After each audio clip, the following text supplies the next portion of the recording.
గౌరవనీయులు యువ సోదరుడు కార్తీక్ రెడ్డి గారు, మాజీ మంత్రివర్యులు సోదరిమణి సబితక్క గారు, శ్రీనివాస్ యాదవ్ అన్న గారు, గంగుల కమలాకర్ గారు, మల్లారెడ్డి గారు, మహమూద్ అలీ గారు, స్వామి గౌడ్ గారు, వివేక్ గౌడ్ గారు, కాలేరు వెంకటేష్ గారు, డాక్టర్ సంజయ్ గారు, నవీన్ రెడ్డి గారు, కృష్ణారావు గారు, మా గోపాలన్న గారు, గౌరవ శాసన మండలి సభ్యులు, సీనియర్ నాయకులు, ముఖ్యంగా మూసి పరివాహక ప్రాంతంలో తమ ఇల్లు పోతాయని ఎంతో బాధతో ఆవేదనతో మమ్మల్ని కాపాడండి ఇక్కడికి విచ్చేసినటువంటి అక్కా చెల్లెళ్లకు, అన్నాదమ్ములకు, మీడియా సోదరులందరికీ పేరు పేరు నమస్కారం తెలియజేస్తా ఉన్నా.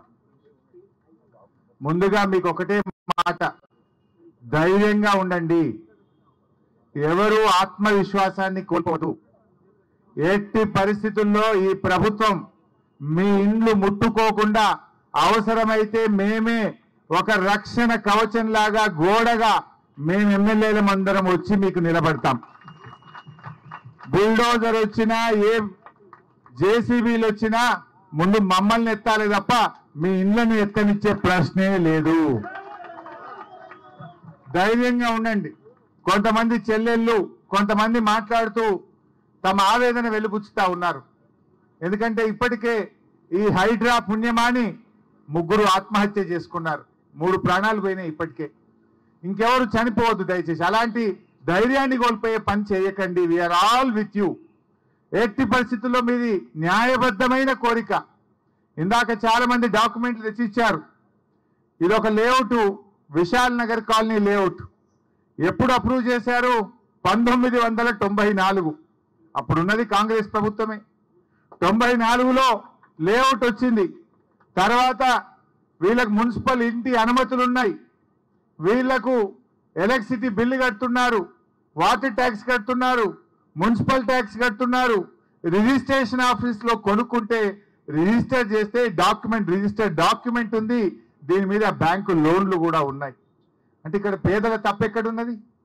నీ కాంగ్రెస్ ప్రభుత్వమే నాడు అధికారంలో ఉన్నప్పుడు లేఅవుట్ అప్రూవల్ ఇచ్చింది, రిజిస్ట్రేషన్లు చేసింది, మున్సిపల్ అనుమతులు ఇచ్చింది, ఇల్లు కట్టుకున్నాక యూటిలైజేషన్ ఆక్యుపెన్సీ సర్టిఫికెట్ కూడా ఇచ్చిండ్రు. అంటే మీ తప్పిదాలకు పేదలు ఎందుకు బలి కావాలి అని అడుగుతా ఉన్నారు రేవంత్ రెడ్డిని. అంటే నువ్వు మూర్ఖంగా అనవసరంగా ఏదో మూసి ప్రాజెక్ట్ చేస్తా అని చెప్పి ఇలా పేదల ఉసురు పోసుకోవడం మానుకోవాలని చెప్పి నేను కోరుతా ఉన్నా. మీరు ఏం చెప్పిండ్రు? ఇందిరమ్మ పాలన, ఇందిరమ్మ పాలన అన్నారు. ఇందిరమ్మ పాలన ఏం చెప్తుంది? గరీబీకు హటావ్ అంటది. కానీ రేవంత్ రెడ్డి ఏం చేస్తుండంటే గరీబోంకో హటావ్ అంటుండ్రు. या तुम गरीबी को हटाना चाहते या गरीबों को हटाना चाहते मैं पूछना चाहता हूं. ये इंदिरम्మ పాలన అంటే పేదలకు కూడు గుడ్డ నీడిచ్చేది ఇందిరమ్మ పాలన. కానీ నీ ఇందిరమ్మ పాలన పేదల బతుకులు కూల్చే ప్రయత్నం చేస్తా ఉన్నావు, పేదలను ఇబ్బంది పెట్టే ప్రయత్నం చేస్తా ఉన్నావు. ఇలా ఆలోచించాలి. కాంగ్రెస్ పార్టీ అంటే హస్తం గుర్తు. హస్తం గుర్తు అంటే మీరు అపన్న హస్తం ఇస్తారా, భస్మాసుర హస్తం అవుతారా? బుల్డోజర్ కి రాజ్యం ఏంది? రాహుల్ గాంధీ పొద్దుగా లేస్తే టీవీలలో మాట్లాడుతుండు, बुलडोजर राज नहीं चलेगा अंटाడు. फिर तेलंगाना में क्या चल रहा राहुल गांधी? तेलंगाना में आज बुलडोजर का राज चल रहा. एक काम करो, वो आपका हाथ का निशाना निकाल के बुलडोजर का निशाना रख लो. तुम क्या समझ गए? हस्తం గుర్తు చేసి బుల్డోజర్ గుర్తు పెట్టుకో. ఏం పేదలను బుల్డోజర్లు పెట్టి ఇబ్బంది పెట్టారా? పాపం ఆ గర్భిణీ స్త్రీ, అమ్మాయి పేరు మర్చిపోయిన, 9 నెలల నిండు గర్భిణి సరిత అనే అమ్మాయి ఇక్కడికి వచ్చి నెల రోజుల నుంచి నిద్రపోతలేనన్నా, కంటి మీద కునుకు లేదని 9 నెలల గర్భిణి మాట్లాడుతూ ఉంది. నిన్న తెలంగాణ భవన్కి వచ్చి అక్కా చెల్లెలు మాట్లాడుతుంటే నా కళ్ళల్లో నీళ్లు ఆగలే, నీళ్లు కారిపోయినాయి నాకు తెలియకుండానే. నాకు అర్థమైతలేదు ఈ రేవంత్ రెడ్డిది రాతి గుండెనా ఇంకేమన్నా గుండెనా నాకైతే అర్థమైతలేదు. మీ బాధలు వింటుంటే, మీ కన్నీళ్లు చూస్తుంటే రాతి గుండె కూడా కరిగిపోతుంది. కానీ రేవంత్ రెడ్డి గుండె ఎందుకు కరుగుతలేదో నాకైతే అర్థమైతలేదు. ఈ రేవంత్ రెడ్డి ఆయన ఏదో పెద్ద శుద్ధపూస లెక్క మాట్లాడుతుండు. కొడంగల్ల ఆయన కట్టుకున్న ఇల్లే చెప్పుకుంటూ ఉన్నది. రేవంత్ రెడ్డి నువ్వు కట్టుకున్న ఇల్లు రెడ్డి కుంటలో సర్వే నంబర్ 1138లో నీ ఇల్లు ఉంది కదా, ఫస్ట్ నీ ఇల్లు కూడా కొట్టు. నీ ఇల్లే రెడ్డి కుంటలు ఉన్నది, నీ తమ్ముని ఇల్లే FTL ఉన్నది. నీ తమ్మునికో రూలు, నీకో రూలు, గరీబులకు ఒక రూలా అని నేను అడుగుతా ఉన్నా. ఇదెక్క న్యాయం? ఈ పేదలు ఎంతో జీవితకాలం కష్టపడి ఒకరు ఇల్లు కట్టుకుంటారు. ఇందాక ఒక ఇద్దరు పాపం, ఒక అమ్మ మిలిటరీ అని చెప్పింది, సరిత అని, వాళ్ళ భర్త పేరు సుభాష్ ప్రసాద్, మిలిటరీలో పనిచేస్తాడని చెప్పింది. ఇంకొక ఆయన చిరంజీవి కూడా నేను మిలిటరీలో రిటైర్ అయ్యానని వచ్చాడు. అంటే వాళ్ళు పాపం దేశాన్ని కాపాడారు. ఈ దేశాన్ని కాపాడడం కోసం దేశ సరిహద్దుల్లో వాళ్ళు పనిచేసి కంటికి రెప్పలాగా ఈ దేశాన్ని కాపాడిన సైనికులు తమ ఇల్లును కాపాడుకోవడానికి ఇలా తండ్లాడుతున్నారు. దేశాన్ని కాపాడిన వాళ్ళు తమ ఇల్లును కాపాడుకోవడానికి రేవంత్ రెడ్డి ప్రభుత్వానికి అప్పీల్ చేస్తున్నా కూడా ఈ ప్రభుత్వం కనికరం లేకుండా మాట్లాడుతూ ఉంది. ఎంత దుర్మార్గం! ఇలా ఇందాక ఒక మిత్రులు మాట్లాడుతూ, హసం గారు అనుకుంటా, ఆయన మాట అన్నాడు, నీ ప్రభుత్వం యొక్క జీవితకాలం 5 ఏళ్ళు, కానీ మా ఇల్లు అనేది జీవితకాలపు కళ. ఒక కుటుంబానికి, ఒక కుటుంబం యొక్క ఒక జనరేషన్ కళ. నీ 5 ఏళ్ల ప్రభుత్వం మా జీవితకాలపు కళను ఎలా కూలుస్తారు, నీకు హక్కెక్కడిది అని చెప్పి హసం గారు విశాల్ నగర్ నుంచి ఆయన వచ్చి మాట్లాడారు. ఇన్ని విన్న తర్వాత కూడా రేవంత్ రెడ్డి గారు ఎందుకు మూర్ఖంగా ప్రవర్తిస్తున్నాడు? చేయడానికి చాలా ఉన్నాయి. నీ ప్రభుత్వం ఎన్నో హామీలు ఇచ్చింది. వృద్ధులకు 4000 పెన్షన్ ఇస్తా అని మాట ఇచ్చినవు, గా పని చేసే ప్రయత్నం చేయి. దానికి డబ్బులు లేవు అంటుండు. రైతులకు 7500 రైతు బంధు ఇస్తా అన్నాడు, గా పని చేయవంటే దానికి డబ్బులు లేవు అని మాట్లాడుతున్నాడు. మహిళలకు 2500 ఇస్తా అన్నాడు, ఇంకెప్పుడు ఇస్తావు రేవంత్ రెడ్డి అంటే డబ్బులు లేవు అంటున్నాడు. ఉద్యోగస్తులకు డిఏ అంటే డబ్బులు లేవు అంటున్నాడు. మూసి మాత్రం 1,50,000 కోట్లు కట్టాడు. దీనికి ఏడికెళ్ళి వస్తాయి డబ్బులు? దీనికి ఏడికెళ్ళి వస్తాయి డబ్బులు అని అడుగుతా ఉన్నా. ముందు ఇచ్చిన హామీల మీద దృష్టి పెట్టు. ఇవాళ ఎస్సీ, ఎస్టీ, బీసీ, మైనారిటీ హాస్టళ్లలో పిల్లలకు అన్నం పెడతలేరు. 6 నెలలకేళ్ళి నువ్వు మెస్ ఛార్జీలు కూడా ఇవ్వలే. గా పిల్లలకు, పేదవాళ్లకు అన్నం పెట్టమంటే పైసలు లేవంటావు. సుందరీకరణ, మూసీ సుందరీకరణ పేరు మీద 1,50,000 కోట్లు ఖర్చు పెట్టా అంటే ఇది అయ్యే పనా? పైసలు నువ్వు ముందు 1,00,000 కోట్లు డిపాజిట్ చేయి, 1,00,000 కోట్లు డిపాజిట్ చేయి.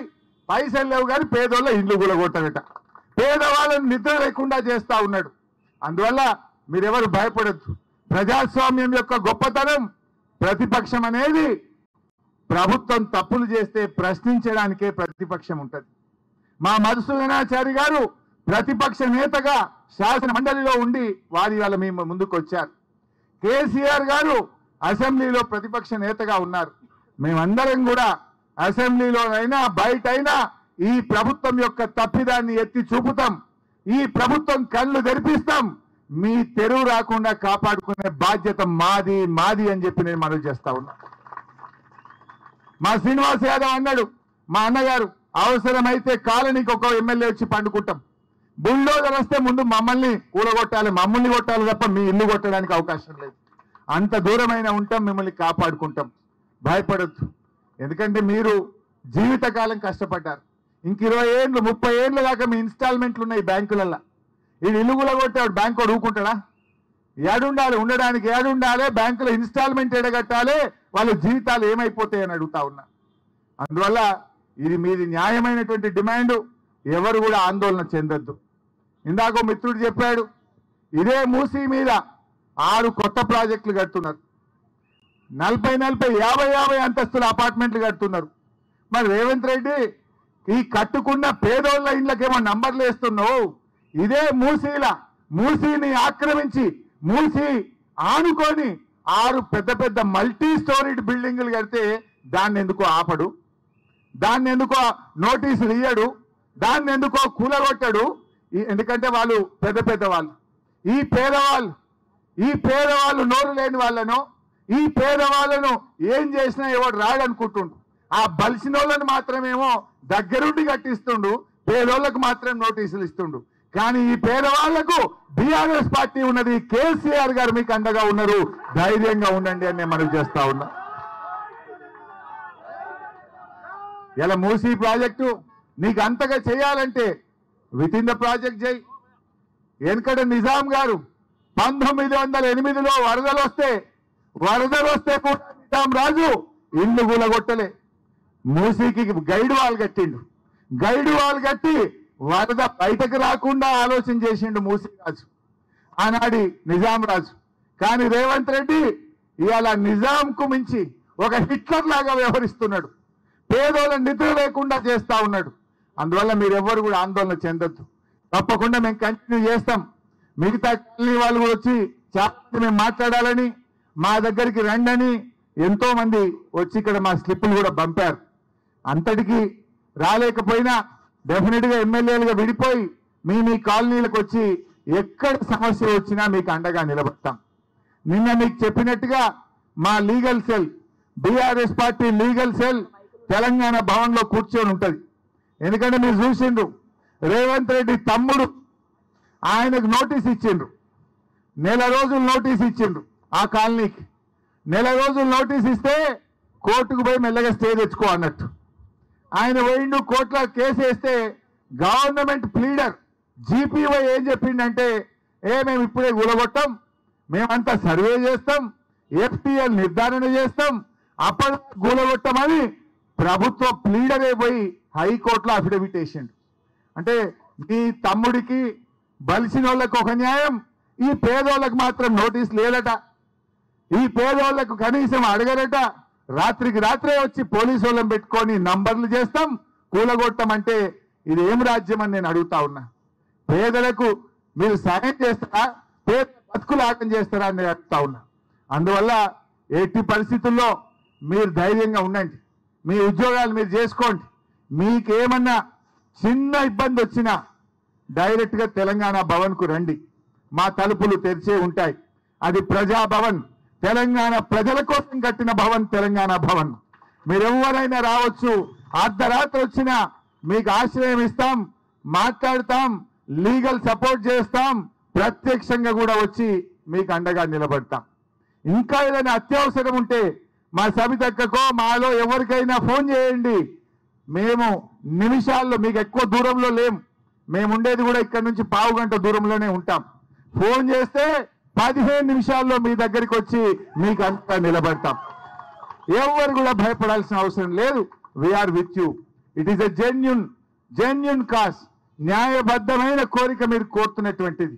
జీవితకాలం కష్టపడి రూపాయి జమ చేసుకొని మీరు ఈ ఇల్లు కట్టుకున్నారు. అందువల్ల తప్పకుండా మిమ్మల్ని కాపాడుకుంటాం, మీకు అండగా బీఆర్ఎస్ పార్టీ నిలబడ్డది. ఎవరు కూడా ధైర్యాన్ని కోల్పోవద్దు. మీరందరూ కలిసి ఉండండి.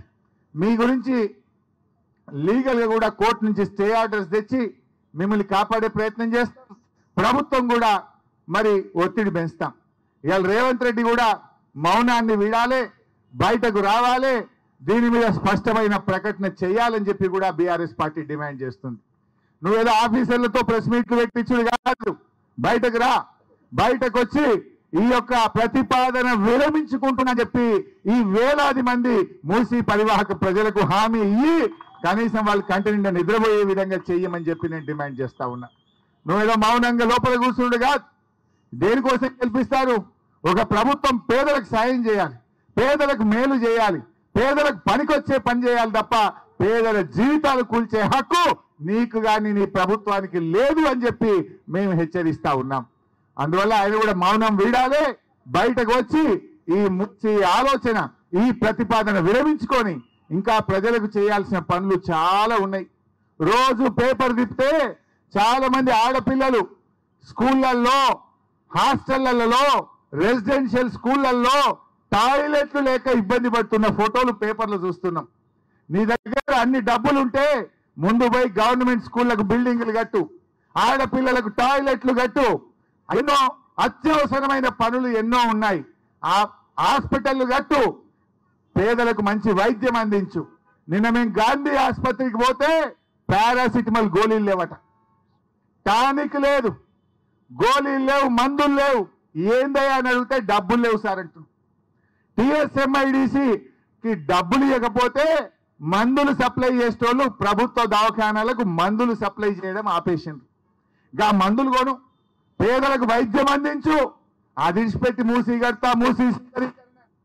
నీ సుందరీకరణ కాదు, ఇది పేదల బతుకులాగం చేసే పని చేస్తా ఉన్నావు. Please drop the proposal. నీకంత చేయాలని ఉంటే ఉన్న దాంట్లో చేయి. బఫర్లకు ఎందుకు వస్తున్నావు? బఫర్లో నువ్వే కదా లేఅవుట్ అప్రూవల్ ఇచ్చింది, నీ కాంగ్రెస్ గవర్నమెంటే ఇచ్చింది. నువ్వు తెలుగుదేశం పార్టీయే ఈ లేఅవుట్లన్నిటికీ అనుమతి ఇచ్చింది. మరి ఆనాడు అనుమతి ఇచ్చిన అధికారులు, ఆనాడు అనుమతి ఇచ్చిన ప్రభుత్వాల చర్య తీసుకోవాలి, కానీ ఈ పేదల మీద కాదు నువ్వు చర్య తీసుకోవాల్సింది.